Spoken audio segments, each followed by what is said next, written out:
Coucou tout le monde, bienvenue sur ma chaîne. Je suis super contente de vous retrouver pour cette nouvelle vidéo. On est déjà à notre deuxième épisode de Invité au paradis. Si vous avez manqué le premier épisode, je vais le laisser quelque part dans les fiches pour vous, pour ceux qui veulent le regarder.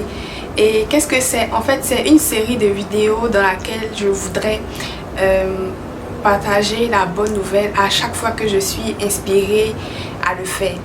Donc aujourd'hui on se retrouve pour le deuxième épisode et on va rentrer dans l'épisode avec une question.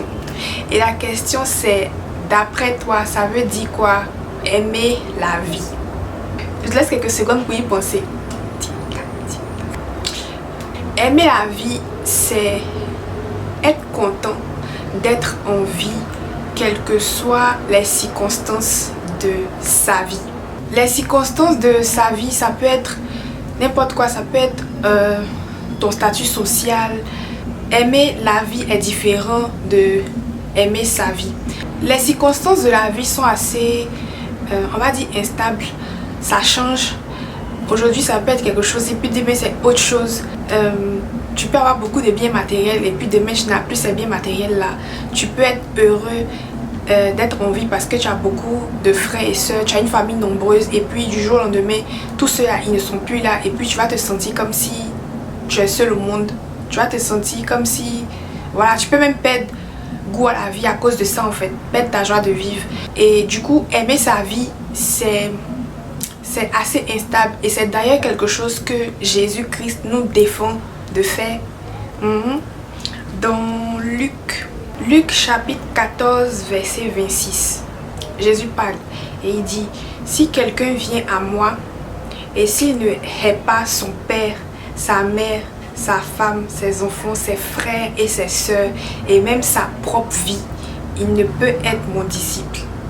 Le même Jésus-Christ qui prêche que on a qu'à s'aimer les uns les autres là, qui dit qu'on a qu'à aimer ton prochain. La foi chrétienne, la base de la foi chrétienne même repose sur ce commandement là au fait, d'aimer Dieu et puis d'aimer ton frère comme toi-même. Et c'est ce même Jésus là qui vient ouvrir sa bouche encore pour dire aujourd'hui que si quelqu'un vient à moi et s'il ne hait pas, genre haït son père, sa mère, sa femme, ses enfants, ses frères et ses soeurs et même sa propre vie, il ne peut être mon disciple. Du coup, aimer la vie, c'est être content du fait que tu as envie, quelles que soient les circonstances. Et être conscient du fait que tu as envie parce que Dieu le veut, tu vois. Et te rendre compte de son amour en fait. Et c'est pour ça que l'amour de Dieu pour la création est l'évangile. C'est pour ça que l'amour de Dieu pour la création, c'est la parole qui doit être diffusée chaque jour, qui doit être répandue chaque jour. C'est pour ça que l'amour de Dieu pour la création est la bonne nouvelle en fait. Parce que plus il y aura de gens qui vont se rendre compte de l'amour de Dieu, plus les gens seront aimés par Dieu. Dieu nous aime déjà, mais plus les gens seront conscients de cet amour-là de Dieu pour sa création, pour nous, ses enfants, plus on va refléter cet amour-là en fait. Parce que nous sommes des vaisseaux. Quelqu'un ne peut pas aimer s'il n'est pas aimé. Quelqu'un ne peut pas aimer son prochain si Dieu ne l'a pas aimé d'abord. Donc Dieu nous aime et on reflète cet amour-là par le Saint-Esprit qui est en nous en fait. Et donc c'est en recevant cet amour-là, c'est en ayant l'amour de Dieu en nous qu'on peut aimer nos prochains, qu'on peut aimer. Du coup, nous sommes comme des vaisseaux vides. S'il n'y a rien dedans, il n'y a rien dedans. On doit mettre quelque chose dedans pour que ça passe en fait, pour que ça soit transmis. C'est pour ça que l'amour de Dieu pour nous, ses enfants, doit être publié chaque jour, doit être quelque chose dont on parle. Parce que beaucoup de gens aujourd'hui n'ont pas cette tangibilité, ne voient pas comment le paradis est tangible, pensent que le paradis même, on va là-bas après la mort. Parce que il y a beaucoup de division entre nous, il y a beaucoup de haine entre nous ici. Du coup, le paradis n'est pas tangible en fait. Tu vois, le paradis n'est pas tangible. Beaucoup de gens pensent que c'est quand on va mourir, on va aller au paradis ou bien on va aller en enfer. Alors que le paradis c'est maintenant. La Bible elle-même dit que Dieu n'est pas le Dieu des morts, mais le Dieu des vivants. Du coup, le paradis c'est maintenant. Plus les gens seront aimés, plus ils pourront aimer et plus voilà, l'amour va se répandre et puis le paradis aussi va se répandre au fait. La Bible aussi, la même Bible a dit que le royaume des cieux, qui est aussi le paradis, qui est aussi le pays où c'est Dieu qui est roi, où c'est Dieu qui est chef, où c'est Dieu qui est père, où tout le monde cherche à ressembler à Dieu, que ce royaume-là ne va pas venir de façon à frapper les yeux, ne va pas venir de façon à, tu vois, et que c'est déjà parmi nous, et que c'est dans nos cœurs. Du coup, c'est en répandant l'amour que le Père a pour nous qu'on va en quelque sorte coloniser, ou bien on va en quelque sorte voir le paradis en fait. La partie du commandement qui dit tu aimeras le Seigneur ton Dieu, c'est ça en fait que ça encapsule en fait. Cette valeur là que tu vois en la vie, pas à cause des circonstances, pas à cause de comment toi ta vie est comparée aux autres, mais parce que tu te rends compte que la vie c'est un cadeau divin, c'est un cadeau de Dieu. Je te rends compte que attends, le grand Dieu, lui veut que moi je vive, je suis en vie parce qu'il veut que moi je vive. Tu vois, il a le temps pour moi comme ça. Parce que c'est intentionnel en fait. Nous sommes vivants parce que Dieu veut qu'on vive. Chacun de nous qui sommes ici là, nous sommes vivants parce que Dieu veut qu'on soit là en fait. Tu es là parce que Dieu veut que tu sois là. Du coup, quand tu te rends compte de ça, tu te rends compte que la vie c'est un cadeau et que le grand Dieu veut que tu sois là. Ça te donne une certaine estime de toi et en même temps, tu te rappelles que tu es là parce que Dieu veut que tu sois là. En même temps, tu te rappelles que lui qui est là, il est là aussi parce que Dieu veut qu'il soit là. De la même façon que Dieu t'aime, c'est de la même façon que Dieu l'aime aussi. Du coup, tu ne vas pas vouloir le tuer, tu ne vas pas vouloir le voler, tu ne vas pas vouloir lui faire de mal en fait. Et c'est pour ça que Jésus dit que la loi et puis les prophètes, tous les 10 commandements là, ça se rassemble dans ce seul commandement là qui est d'aimer Dieu et puis d'aimer son prochain comme soi-même. Parce que quand tu te rends compte de l'amour de Dieu pour toi, et puis tu te rends compte que Dieu aime cette personne-là de la même façon qu'il t'aime aussi, tu ne peux pas faire à cette personne-là ce que tu ne voudrais pas que cette personne-là te fasse. Et ça coupe en même temps tout le mal qui peut être fait si vous êtes séparés en fait. Plutôt que si vous êtes réunis en un seul fils de Dieu. Et quand on aime Dieu, on veut lui ressembler. Quand on le voit en notre Père, quand on voit comment Dieu est bon et quand on est vraiment en train d'adorer Dieu, on veut lui ressembler en fait. L'adoration que le Père recherche, c'est l'adoration en esprit et en vérité. C'est écrit donc que les adorateurs que le Père recherche là, ce sont ceux qui l'adorent en esprit et en vérité. Et cette adoration là en fait, c'est le fait de vouloir lui ressembler par le Saint-Esprit en fait, porter les fruits que lui porte par le Saint-Esprit qui est en nous, à l'aide de l'Esprit Saint qui est en nous. La description de Dieu qui est dans la Bible, là, ça ne nous dit pas que Dieu est beau, qu'il est grand, qu'il est blanc, qu'il est jaune, qu'il est vert, qu'il est petit, qu'il est comme ça. Ça ne nous donne pas une description physique. Ça nous dit que Dieu est amour. Et que celui qui demeure dans l'amour demeure en Dieu et Dieu demeure en lui. C'est ça, non? Et la même Bible a dit que l'amour est patient. L'amour croit tout. L'amour ne se gonfle point d'orgueil. L'amour, quoi? Ne se réjouit pas du mal. Bref, il y a un full verset qui décrit, un full paragraphe qui décrit ce que c'est que l'amour en fait, qui décrit Dieu. Et quand on adore Dieu, on veut lui ressembler. Le but ici, c'est de chercher à ressembler à Dieu. Tu vois, dans les débuts de Rihanna et puis Beyoncé, quand on était encore fanatique, on était encore chaud. On est toujours fanatique, mais on était encore chaud dans le fanatisme. On avait les posters, jusqu'à même on collait leurs posters dans nos chambres. Bon, moi à l'époque, il n'y avait pas de chambre pour coller les posters dedans, mais j'avais des posters dans les magazines, j'avais des posters en fait de ces stars que je gardais sur moi. Et je voulais leur ressembler en fait. Quand Rihanna fait un piercing ici, je veux faire le piercing aussi. Quand Rihanna fait ça, moi aussi je veux faire. Elle a fait une coiffure là même où on rase les côtés et puis on laisse le milieu, la crête là. Rihanna a rendu ça viral, tout le monde faisait ça. Actuellement, jusqu'à aujourd'hui, cette coiffure là est toujours d'actualité.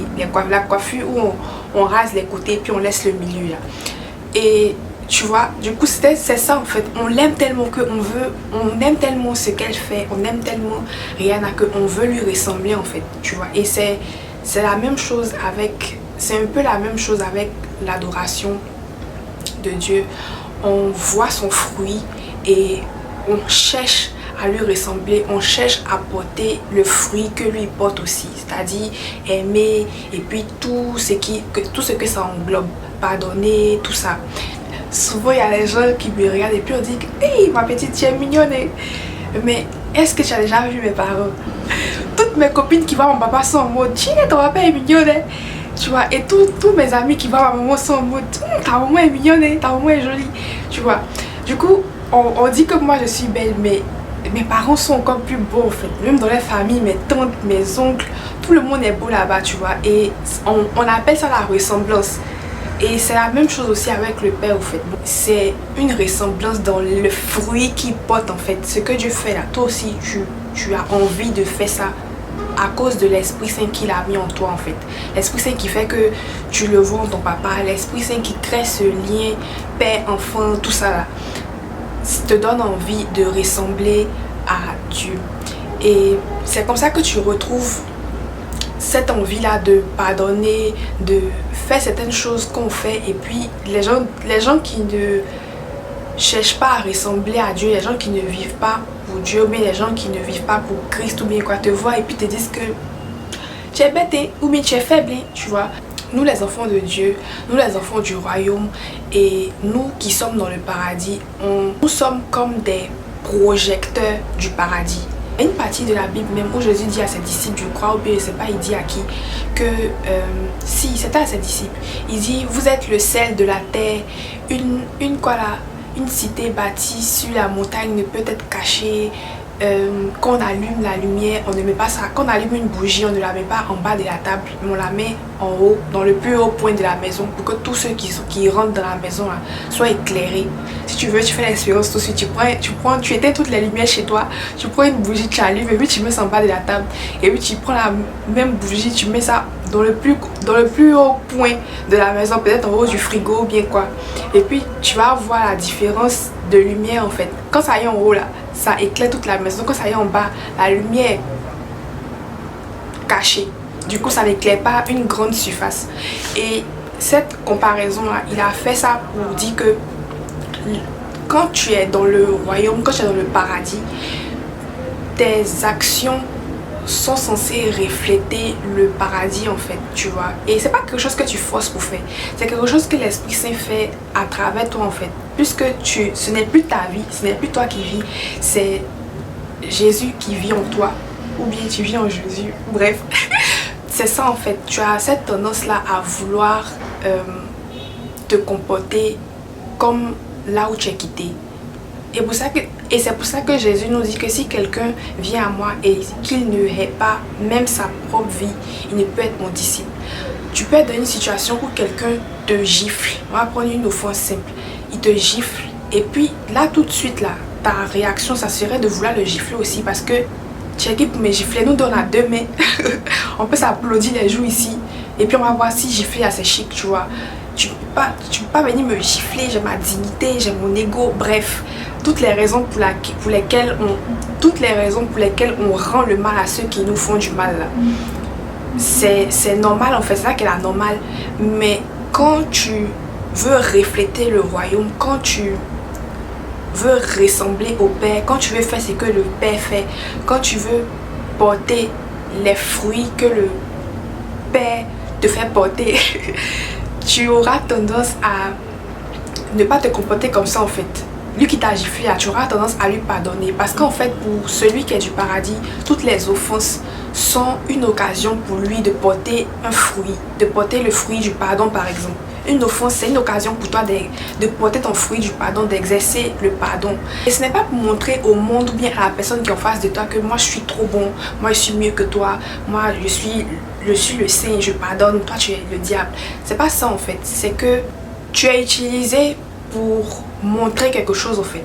Tu es utilisé pour que celui qui te voit là, voit le Père à travers toi. Pour que celui qui te voit, voit l'amour du Père à travers toi. Pour que, comme Jésus a dit, tu sois le sel de la terre, pour que tu sois la lumière du monde.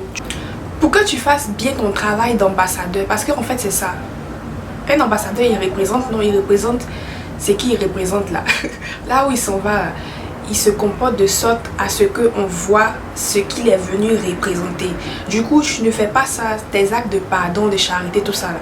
Tu ne fais pas ça pour être une bonne personne, mais pour montrer à la personne que toi, tu es une bonne personne. Que toi, tu es meilleur que lui, ou bien c'est parce que Dieu veut qu'on le voit. Tu vois, tu peux pas aller dire aux gens Dieu t'aime et puis tu le gifles.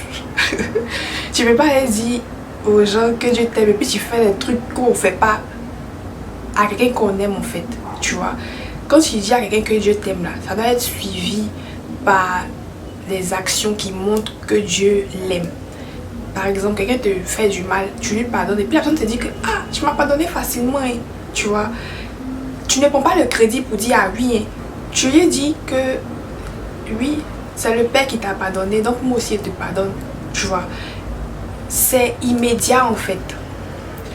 Tu vois, et dans cette façon de vivre là, les gens vont voir Dieu, les gens vont voir comment Dieu les aime, les gens vont voir comment Dieu est. Tu vois, c'est pour ça qu'on porte du fruit en fait. On porte du fruit pour que les gens qui mangent là, ils sachent de quel arbre on est quitté en fait. Pour qu'ils sachent de quel arbre nous sommes les branches. Je sais pas si vous voyez ce que je veux dire. Du coup, on porte les fruits pour que Dieu soit représenté, pour que Dieu soit vu. Pas pour nous, pas pour montrer que nous on est bons ou bien, tu vois, nous on est des bonnes personnes, on est gentils, on est des saints. Loin de là, c'est pour que le royaume soit peuplé. C'est pour que le paradis soit peuplé. Et c'est pour que tout le monde ait cette tangibilité là, du paradis et qu'on ne se retrouve plus à dire que le paradis c'est après la mort. Pour que la réalité du paradis soit réelle pour tout le monde en fait. C'est pour ça que on porte du fruit. Et c'est pour ça que Jésus nous dit de ne pas aimer notre vie plus que lui. Il est la vie. Parce que dès le moment où le focus quitte de représenter Dieu, de représenter le Père, de représenter l'amour du Père à toi, tu vas commencer à faire des choses comme quand t'es gifle, tu gifles aussi. Venons toi Dieu là. C'est pas parce que je suis en train de dire ça à mes camarades ici que tu vas envoyer les gens pour me provoquer, pour me faire du mal, pour me tenter. Si tu fais comme me faire du mal, il me fâcher. Tu vas pas penser que parce que si je me dis ici que non, on pardonne pour te représenter. Donc moi, si tu fais, je vais me fâcher. Voilà, disclaimer. Si quelqu'un vient à moi et s'il ne hait pas son père, sa mère, sa femme, ses enfants, ses frères, ses soeurs et même sa propre vie, il n'est pas question ici d'aller te tuer. Il n'est pas question ici de détester les gens qui sont autour de toi. Il est question ici de ne plus être toi, venir pour faire ta propre marque, mais représenter le Père, représenter ce qui t'anime, représenter ce que tu adores. L'adoration en esprit, en vérité, là, c'est porter les fruits en fait. C'est chercher à ressembler au Père, chercher à faire ce que lui fait et pas chercher à faire ça pour paraître bon devant les gens, pour paraître comme tu es une bonne personne, mais pour représenter Dieu, pour représenter ton Père, pour ressembler à ton Père. Et même quand on dit abandonner sa vie pour prendre la vie de Dieu, là, tu ne perds rien en fait, parce que en Dieu, nous tous, nous sommes les enfants. En Dieu, nous tous, nous sommes les frères, les sœurs, puisque Dieu est le Père et que nous tous, nous sommes ses enfants. Donc nous tous là, hommes, femmes, enfants, vieux, nous tous, nous sommes des frères et sœurs en fait. Tu vois, est-ce que tu peux perdre tous tes frères et sœurs de cette façon-là? Est-ce que tu pourras dire un jour que je suis seul au monde? C'est pour ça que Jésus-Christ a dit que celui qui laisse tout pour me suivre, il aura des milliers de frères et sœurs, il aura des maisons au centuple, il aura des tant au centuple. C'est parce que en fait, une fois que tu rentres dans l'identité de fils de Dieu, de fils unique de Dieu, nous tous on devient tes frères. Toutes les femmes deviennent tes mamans. Tous les hommes deviennent tes papas. Tout le monde devient tes enfants. Du coup, tu ne manques pas de famille en fait. Tu as la famille même en abondance. Si on veut voir, tu ne perds rien en fait. En Dieu même, tu gagnes beaucoup. Du coup, c'est pas un appel à la haine entre nous. C'est pas un appel à se tuer ou bien à devenir triste. C'est un appel à plus de vie en abondance. C'est un appel à plus. Et ce que Jésus nous dit ici, ça sonne vraiment égoïste. Parce que ça l'est. C'est un peu une invitation à être égoïste qu'il nous lance. Parce que si tu ne fais pas ce choix radical-là de laisser tout pour représenter Dieu, pour porter les fruits de Dieu seulement, ça peut être facile pour toi de te perdre. Ça peut être facile pour toi de porter des fruits que tu penses que ce sont les fruits de Dieu, mais ce ne sont pas les fruits de Dieu. Comme par exemple les fruits de la religion, mais de la loi. La loi peut te dire de va faire quelque chose. La loi de Dieu te dit de faire en fait. Par exemple, quelqu'un peut te dire que lui là, il t'a trahi 50 000 fois, tu lui pardonnes 50 000 fois, tu es bête. Dieu t'a montré son vrai visage. Et puis toi, tu continues d'aller là-bas. Tu es bête. Du coup, si la personne dit que toi tu es bête et que Dieu ne dit pas que toi tu es bête là, c'est ça qui est important. Et pour ça là, il faut que tu te dénies, il faut que tu te, comme on dit, que tu laisses ta vie pour prendre la croix. Il faut que tu ne te vois plus en fait. Si tu te vois, si tu as un ego, si tu as une dignité à défendre, si tu as quoi à défendre là, tu vas toujours vouloir défendre ça en fait. Mais ça, bon bref, ça c'est le travail de l'Esprit Saint. Mais cette radicalité là, je ne sais pas si ce mot existe, mais tu comprends ce que je veux dire. Cette radicalité à haïr sa vie pour aimer la vie, c'est important pour porter un fruit authentique. Tu vois par exemple dans Matthieu chapitre 12, versets 1 à 7. En ce temps-là, Jésus traversa les champs de blé un jour de sabbat. Ses disciples qui avaient faim se mirent à arracher des épis et à manger. Les pharisiens, voyant cela, lui dirent « Voici tes disciples font ce qui n'est pas permis de faire pendant le sabbat. » Mais Jésus leur répondit « N'avez-vous pas lu ce que fit David lorsqu'il eut faim, lui et ceux qui étaient avec lui? Comment il entra dans la maison de Dieu et mangea les pains de proposition qu'il ne lui était pas permis de manger, non plus qu'à ceux qui étaient avec lui et qui étaient réservés aux sacrificateurs seuls? Ou n'avez-vous pas lu dans la loi que les jours de sabbat, les sacrificateurs violent le sabbat dans le temple sans se rendre coupables? Or, je vous le dis, il y a ici quelque chose de plus grand que le temple. Si vous saviez ce que signifie « je prends plaisir à la miséricorde et non au sacrifice », vous n'auriez pas condamné des innocents. On dit on ne mange pas pain consacré, que c'est pour les sacrificateurs seuls, mais toi tu as fait et puis c'est pain consacré la seule qui est devant toi. C'est Dieu qui a créé la faim, c'est Dieu qui a créé l'estomac, c'est lui qui a créé la nourriture qui est devant toi. Mais la loi qu'on a créée parmi nous ici dit que ça là, si tu as mangé, là, tu as péché. Tu vois, devant les hommes, devant la loi, tu n'es pas correct. Si tu manges ça, tu n'es pas correct. Mais devant Dieu, là, tu es correct. Puisque Dieu est au courant que tu as faim. Il est au courant que pain, là, c'est nourriture. Devant Dieu, tu es correct. Imagine pendant une seconde que toi, tu n'as pas le fardeau de Dieu sur toi, mais tu as le fardeau de la religion, mais de la loi sur toi. Comment tu seras malheureux? Le choix de porter les fruits de Dieu, là, c'est l'Esprit Saint qui influence, c'est la présence de l'Esprit Saint qui fait que tu as envie de porter les fruits de Dieu plutôt que les fruits de la loi ou bien de la société ou bien du monde. Et c'est pour ça que Jésus-Christ nous dit que le Saint-Esprit là c'est une bonne chose. Il nous dit que tout ce que vous demanderez à Dieu en mon nom là, il va vous donner. Il nous dit que les hommes sont méchants, mais quand les enfants leur demandent œufs là, ils ne donnent pas serpent. Donc Dieu aussi, si nous on lui demande le Saint-Esprit là, il va pas nous refuser en fait, il va nous donner. Et il dit que le Saint-Esprit c'est une bonne chose. Le Saint-Esprit c'est un cadeau, c'est un bon cadeau. C'est un bon cadeau.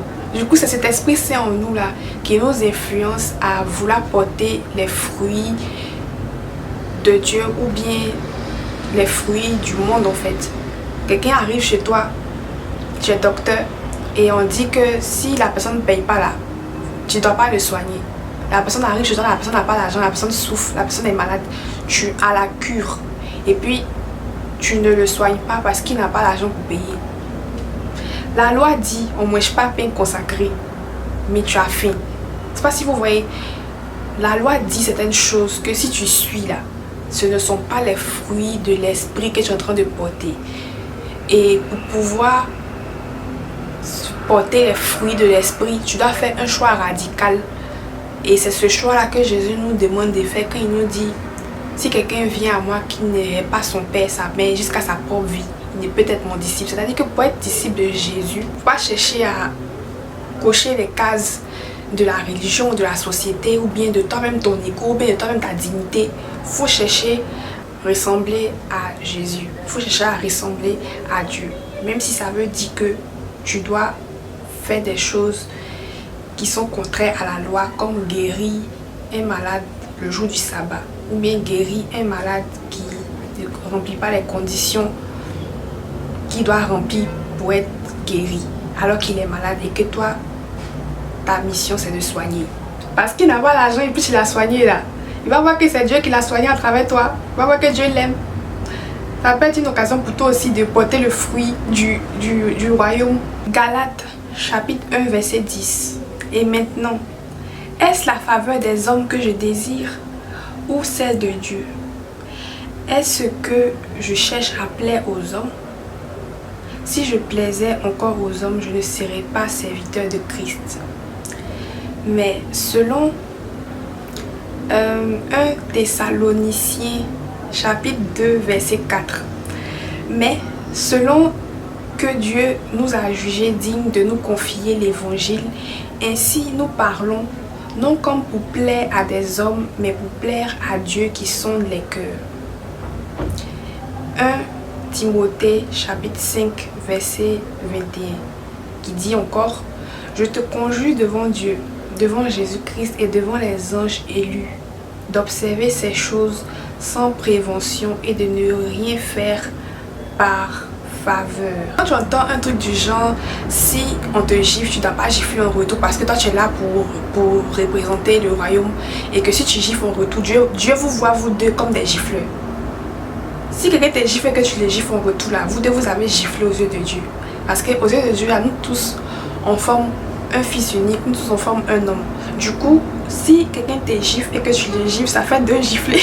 Du coup, si quelqu'un te gifle et que tu le gifles en retour, vous deux vous êtes des gifleurs, vous deux vous avez giflé. Il n'y a pas fait de dire que non, en fait, le fait qu'il m'a giflé et moi je l'ai giflé en retour, ça veut dire que j'ai raison.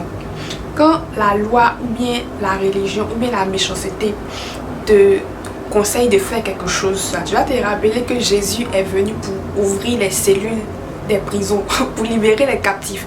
Et puis c'est pas seulement aller à la prison nationale pour aller ouvrir pour que tous les criminels qui sont là-bas n'ont qu'à sortir. C'est pas ça seulement. Quand la Bible dit que Jésus-Christ est venu pour sauver, pour libérer les captifs là, c'est aussi les captifs de la religion, c'est aussi les cellules de la religion. Dans la chaleur là, et c'est pas chez moi il fait comme des degrés, bon 2 jours là il pleut un peu. Dans la chaleur là tu dis à quelqu'un que non, il n'a qu'à se couvrir de la tête jusqu'aux pieds, parce que c'est pas Dieu qui a créé les bras, les mollets, les cuisses, les seins, le dos.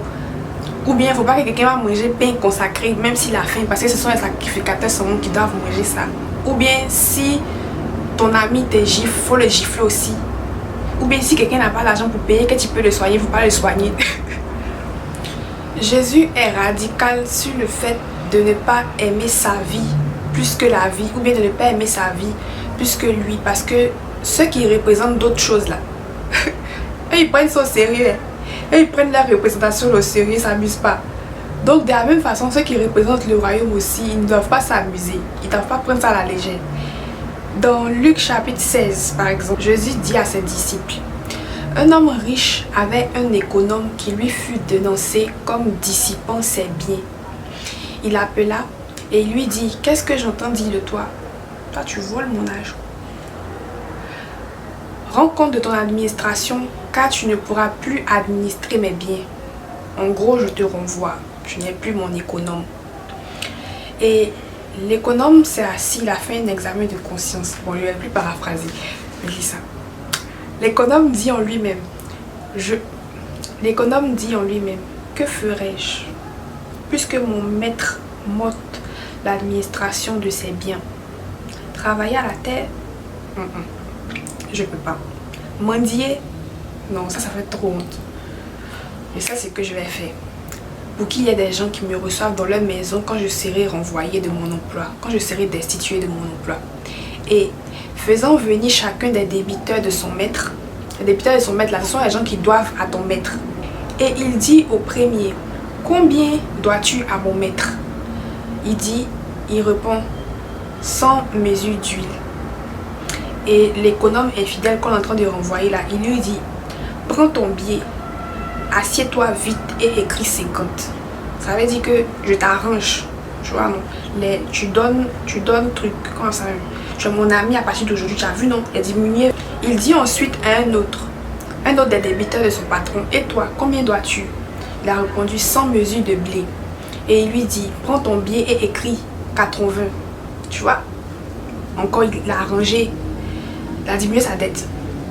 Le maître loua l'économe infidèle de ce qu'il avait agi prudemment. Est-ce que Dieu est en train de féliciter le vol ici? Non.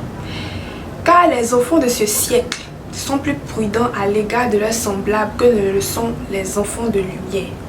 Et moi je vous dis, faites-vous des amis avec les richesses injustes ou qu'ils vous reçoivent dans les tabernacles éternels quand ils viendront à vous manquer. Celui qui est fidèle dans les moindres choses l'est aussi dans les grandes. Et celui qui est injuste dans les moindres choses l'est aussi dans les grandes. Si donc vous n'avez pas été fidèle dans les richesses injustes, qui vous confiera les véritables? Et si vous n'avez pas été fidèle dans ce qui est à autrui, qui vous donnera ce qui est à vous? Nul serviteur ne peut servir deux maîtres. Car ou il haïra l'un et aimera l'autre, ou il s'attachera à l'un et méprisera l'autre. Vous ne pouvez servir Dieu et maman. Tu vois. En fait, ce qui s'est passé ici, c'est que voilà, il y avait la parabole du fils prodige. Et en fait, Jésus est en train de montrer aux pharisiens, aux gens qui croient qu'ils sont trop mieux que les autres gens, aux prêtres, à ceux qui croient qu'ils sont plus proches de Dieu, que Dieu les aime plus que les gens qui sont dans le monde, les gens qui... les preneurs d'impôts, les voleurs, les gens qui aiment l'argent, tout ça là. Jésus est en train de leur montrer que les deux là, ils sont enfants de Dieu. Dieu les aime au même titre. Et c'est ça qu'on est arrivé. Et après ça, maintenant, on est arrivé dans Luc 16 où il est en train de dire à ses disciples l'histoire que je viens de vous raconter. Et en fait, ça, c'était pour montrer que faut choisir un camp, en fait. Tu vois, les gens qui aiment l'argent, qui volent, qui mettent les fardeaux sur le dos des gens, les preneurs d'impôts, tout ça là, ceux qui mettent les fardeaux sur les dos des gens dans le monde là, eux au moins là, ils ont choisi le camp, tu vois, eux au moins ils ont dit clair que voici la route que moi je veux prendre. Mais il y en a là, ils prétendent comme si ils sont dans le groupe de Dieu, tu vois, ils prétendent comme s'ils sont du côté de Dieu, alors qu'en bas, ce qu'ils cherchent vraiment, ce sont leurs intérêts. Il nous dit de ne pas chercher nos propres intérêts. On n'a qu'à chercher à diffuser la lumière du royaume, on n'a qu'à chercher à diffuser l'image du Père. Et ça n'a qu'à être franc, ça n'a qu'à être clair, ça n'a qu'à être vraiment pour Dieu, pas pour se faire un nom. Et c'est ce que les pharisiens la faisaient à l'époque en fait. Eux, ils faisaient comme si genre, ils sont justes aux yeux des gens, mais en dessous, la Bible nous dit qu'ils étaient avares. Dans la suite, c'est qu'on vient de lire là. Verset 14. Les pharisiens qui étaient avares écoutaient aussi tout cela et ils se moquaient de lui. Jésus leur dit, vous cherchez à paraître juste devant les hommes, mais Dieu connaît vos cœurs. Car ce qui est élevé parmi les hommes est une abomination devant Dieu. Tu vois, l'économe infidèle là, quand il a été voleur, il n'a pas été fidèle à son maître. Et quand ça a pété, quand ça a déraillé, mais c'est pas quand ça s'est gâté et on voulait le chasser là, il a vite choisi son camp. Il est parti dans le camp des débiteurs de son maître. Il s'est mis en fait avec on va dire le premier ennemi de son maître vite pour avoir un ami, tu vois. C'est mieux que celui qui n'est pas aucun camp là, celui qui ne fait pas, il montre pas bien l'image de Dieu, mais il montre pas bien aussi l'image du monde. Au milieu là, il fait d'une manière semblante, c'est pas c'est quoi lui fait. Et il dit même pas ça même pour punir quelqu'un ou bien pour faire du mal à quelqu'un. Quand on est des adorateurs de Dieu, quand on porte les fruits de l'esprit, ce n'est pas à Dieu que ça bénéficie. C'est vrai que c'est pour que les gens voient Dieu. Et c'est pour que les gens voient le royaume. Mais au final, à qui bénéficie, c'est nous. Si le paradis règne sur la terre, que ton règne vienne, qu'on récite chaque jour et puis chaque nuit, que ton règne vienne, que ton règne vienne. Si ça vient, c'est à nous que ça bénéficie ou bien. Et c'est pour ça, toutes les paroles que Jésus dit, c'est pour ça qu'on appelle ça la bonne nouvelle. Il n'y a pas quelque chose qui est mauvais dedans, il n'y a pas quelque chose qui fait mal au cœur, ou tu dois te sacrifier, ou bien un truc. Tout est pour le bien de l'homme, tout est pour notre bien, tout est pour notre vie abondante, tout est pour notre vie parfaite. Du coup, c'est pas quelque chose pour nous affliger, ou bien pour qu'on soit triste, ou bien quoi. C'est quelque chose que, en fin de compte, là, c'est dans notre meilleur intérêt, en fait. Tous les commandements que Jésus-Christ donne, là, ce ne sont pas des commandements de domination, des commandements pour nous humilier, ou bien pour montrer que... Non, ce sont des commandements pour nous enrichir. Ce sont des conseils, ce sont des diamants. C'est pour notre bien. Donc quand Jésus-Christ a fait cette parabole de l'économe infidèle, c'était pas pour montrer que genre c'est bien de voler bien quoi, c'était pour montrer qu'il faut être authentique. Voilà, faut être franc, faut choisir un côté bien. Si tu veux faire l'autre là, faut faire. Si tu veux faire l'autre aussi, faut faire. Faut pas au milieu. Dire qu'on doit haïr notre vie pour suivre Jésus, ce n'est pas une invitation à la haine, c'est un conseil. C'est un conseil aux disciples. C'est un conseil, c'est une instruction de comment être disciple. C'est un conseil de comment bien faire ce que tu veux faire, comment porter les fruits, comment vraiment porter les fruits franchement, vraiment porter les fruits de l'esprit et qu'on voit vraiment Dieu à travers toi, à travers nous. Et que le paradis soit vraiment rempli.